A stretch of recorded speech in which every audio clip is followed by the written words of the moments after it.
आज के इस वीडियो में हम देखने वाले हैं क्लास 10th का जो केमिस्ट्री है इसका 30 ऑब्जेक्टिव क्वेश्चन, जो कि एग्जामों में कितना बार ये ऑब्जेक्टिव क्वेश्चन पूछा गया है। तो आप लोग इस वीडियो को अंत तक जरूर देखिएगा। चलिए हम वीडियो को स्टार्ट करते हैं और देखते हैं यहाँ पे फर्स्ट क्वेश्चन। देखिए यहाँ पे फर्स्ट क्वेश्चन बोला गया है कि एक्वा रेजिया मिश्रण में HCl और HNO3 का अनुपात होता है। तो यहाँ पे एक्वा रेजिया का जो मिश्रण होता है इसमें HCl और HNO3 का जो अनुपात होता है वो होता है 3:1 होता है। तो इसका राइट आंसर ऑप्शन नंबर यहाँ पे ए हो जाएगा।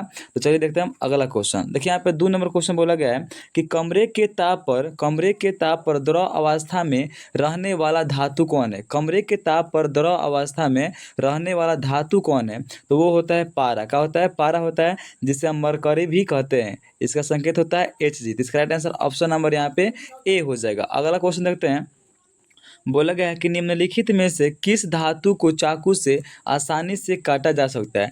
किस धातु को हम चाकू से आसानी से काट सकते हैं। तो सोडियम को। किसको? सोडियम को हम आसानी से काट सकते हैं। तो इसका राइट आंसर ऑप्शन नंबर यहाँ पे बी हो जाएगा। अगला क्वेश्चन देखते हैं। बोला गया है कि तत्वों के आवर्तीय वर्गीकरण में अष्टक सिद्धांत दिया गया।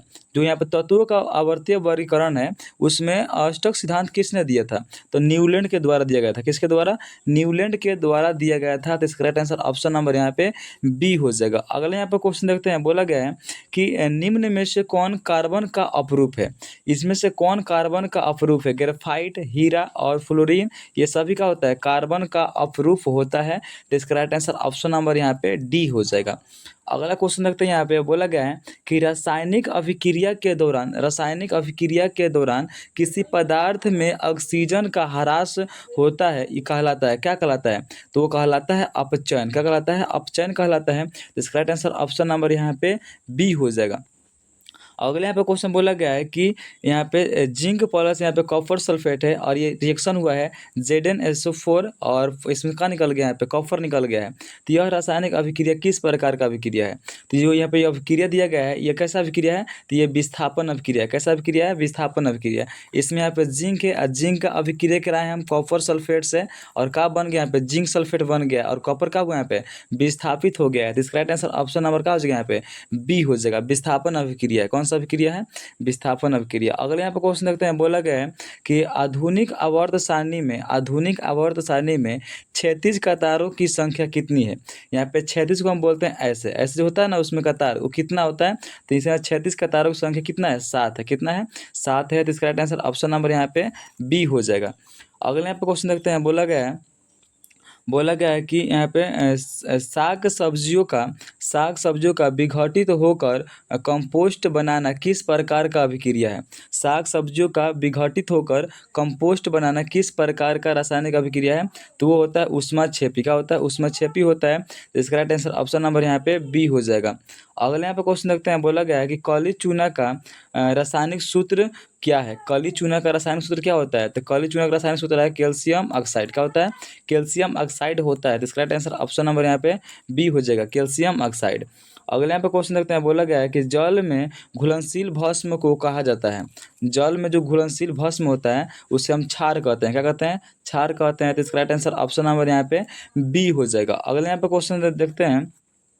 बोला गया है कि निम्नलिखित में कौन विजातीय पदार्थ है। निम्नलिखित में से कौन विजातीय पदार्थ है। यहाँ पे चूना पत्थर, खड़िया, संगमरमर और नमक। देखिए ये सभी का होता है, तीन गो। ये सजातीय होता है, लेकिन यहाँ जो नमक है ना क्या है? ये विजातीय है। तो इसका राइट आंसर ऑप्शन नंबर यहाँ पे डी हो जाएगा। अगले यहाँ पे क्वेश्चन देखते हैं। बोला गया है कि धातुओं की प्रकृति होती है। धातुओं की प्रकृति कैसी होती है।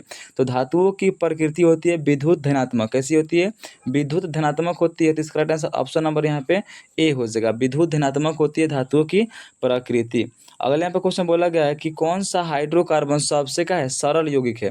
कौन सा हाइड्रोकार्बन सबसे सरल यौगिक है। तो वो होता है मीथेन। क्या होता है? मीथेन होता है। तो इसका राइट आंसर ऑप्शन नंबर यहाँ पे ए हो जाएगा। मीथेन होता है। क्या होता है? मीथेन होता है सबसे सरल का हाइड्रोकार्बनिक यौगिक। अगले यहाँ पे क्वेश्चन बोला गया है कि साधारण ताप पर फास्फोरस का सूत्र होता है। साधारणतः पर फास्फोरस का अणु सूत्र क्या होता है? तो वो होता है P4। क्या होता है? P4 होता है। तो इसका राइट आंसर ऑप्शन नंबर यहाँ पे डी हो जाएगा। क्या हो जाएगा? डी हो जाएगा, P4। अगले यहाँ पे क्वेश्चन बोला गया है कि आवर्त सारणी में कितने उदर्ग स्तंभ है? उदर्ग स्तंभ कितना होता है? तो वो होता है उदर्ग स्तंभ यहाँ पे 18 होता है। इसी को हम लोग बोलते हैं वर्ग। क्या बोलते हैं? वर्ग बोलते हैं।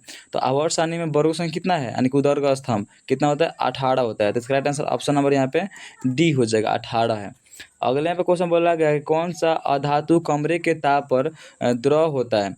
यहाँ पे बोला गया अधातु। अधातु बोलेगा तो क्या हो जाएगा? यहाँ पे ब्रोमीन हो जाएगा। क्या हो जाएगा? ब्रोमीन हो जाएगा। तो इसका राइट आंसर ऑप्शन नंबर यहाँ पे ए हो जाएगा। अगले यहाँ पे क्वेश्चन देखते हैं। बोला गया है कि कोई कोई घोल नीले लिटमस पत्र को लाल कर देता है, उसका पीएच मान कितना हो जाएगा? अगर कोई घोल है वो नीले लिटमस पत्र को लाल कर देता है तो उसका पीएच मान कितना होगा? तो उसका पीएच मान यहाँ पे हो जाएगा 2। कितना हो जाएगा? 2 हो जाएगा, यानी क्या होगा? वो अम्ल होगा। क्या होगा? अम्ल होगा। इसका राइट आंसर ऑप्शन नंबर यहाँ पे क्या हो जाएगा? ए हो जाएगा। अगले यहाँ पे क्वेश्चन देखते हैं। बोला गया है कि अम्लीय वर्षा के जल का पीएच मान कितना होता है? तो अम्लीय वर्षा के जल का पीएच मान होता है 5.6 से कम होता है। क्या होता है? 5.6 से कम होता है। तो इसका राइट आंसर ऑप्शन नंबर यहाँ पे बी हो जाएगा। अगले यहाँ पे क्वेश्चन देखते हैं 20 नंबर। बोला गया कि निम्नलिखित में किस धातु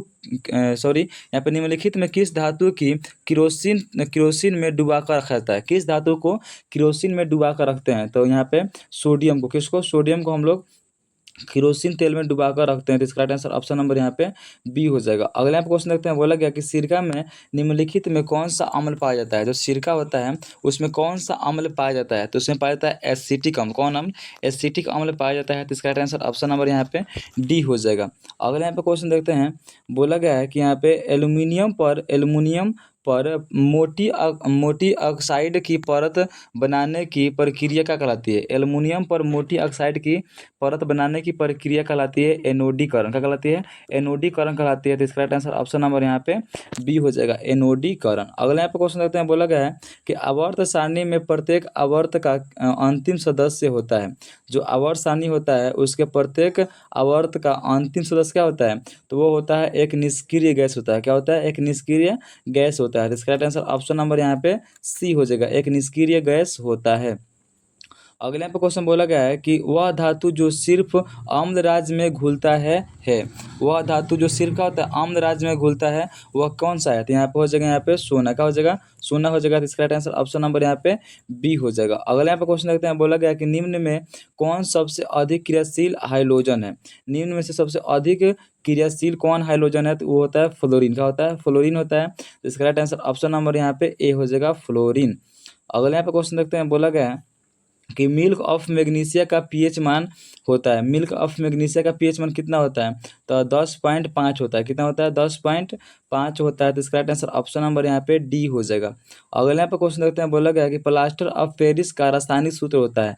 प्लास्टर ऑफ पेरिस का रासायनिक सूत्र क्या होता है? तो वो होता है calcium sulphate into half H2O होता है। क्या होता है? Calcium sulphate into half H2O होता है। तो इसका राइट आंसर ऑप्शन नंबर यहाँ पे सी हो जाएगा, calcium sulphate into half H2O होता है। इसका right answer option number C हो जाएगा। अगला क्वेश्चन देखते हैं। बोला गया है कि एकल बंड CHO का क्रियाशील समूह निम्नलिखित में से कौन सा है? तो यहाँ पे एकल बंड CHO का क्रियाशील समूह कौन होता है? एल्डिहाइड होता है। क्या होता है? एल्डिहाइड होता है। तो इसका राइट आंसर ऑप्शन नंबर यहाँ पे डी हो जाएगा, एल्डिहाइड। अगला यहाँ क्वेश्चन बोला गया है कि बेकिंग सोडा का रासायनिक सूत्र है। बेकिंग सोडा का रासायनिक सूत्र क्या होता है? तो बेकिंग सोडा का यहाँ पर रासायनिक सूत्र है सोडियम बाइकार्बोनेट, यानी कि ऑप्शन नंबर यहाँ पे ए हो जाएगा, NaHCO3 होता है। तो इसका राइट आंसर ऑप्शन नंबर का हो जाएगा यहाँ पे ए हो जाएगा। चलिए देखते हैं हम यहाँ पर अगला क्वेश्चन।